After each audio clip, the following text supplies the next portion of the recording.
Standard 8 Subject General Science. Lesson number 14 Measurement and Effects of Heat.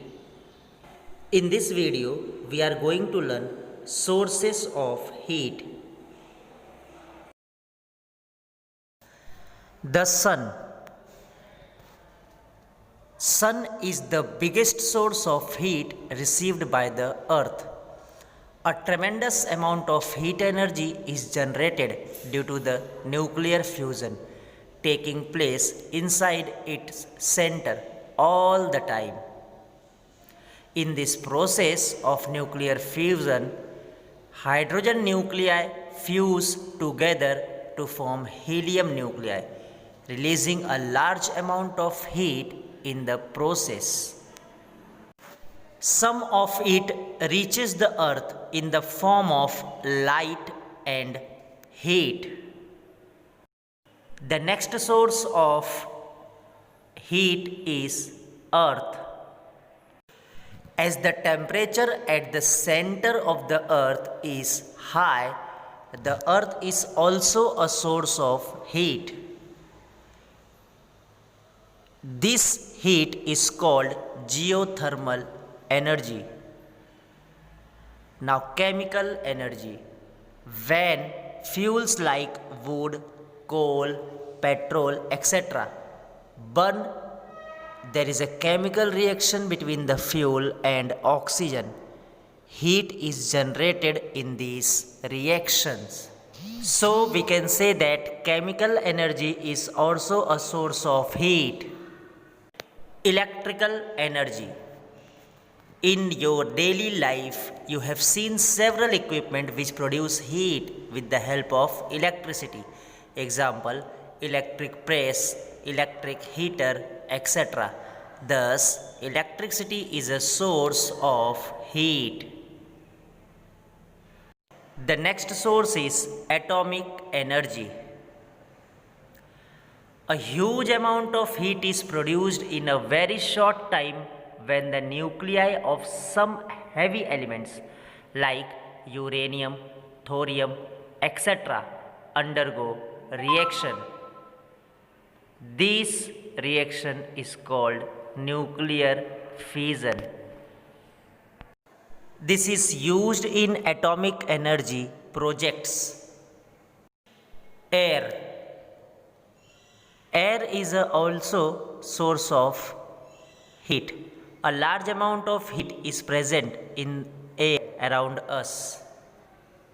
So far, we have studied the sources of heat. Now we are going to see how to measure the heat. How do we decide whether a substance is cold or hot? Yes. We normally use our sense of touch to decide the hotness or coldness of a given substance.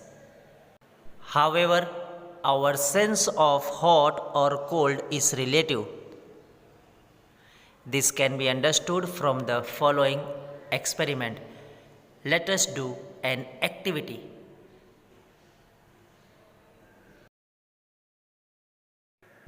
Take three similar vessels. Let us call them A, B and C.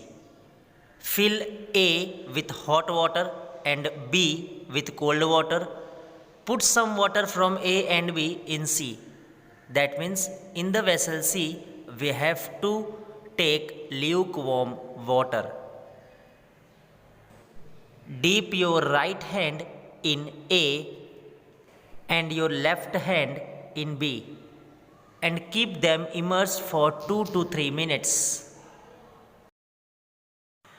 Now dip both the hands in C. What do you feel?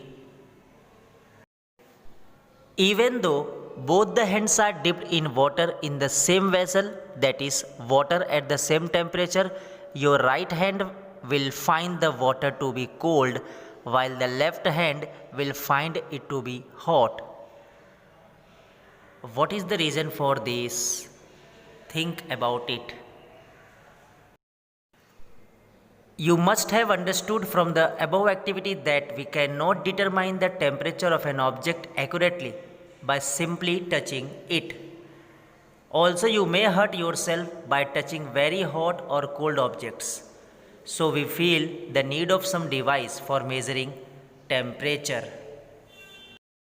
So, the device which we use for measuring the temperature is known as thermometer. That means thermometer is a device for measuring temperature. You have read about thermometer in the previous class. In this lesson, you are going to learn about the construction of thermometer. So students, we will see the remaining part of the lesson in the next video. Thank you.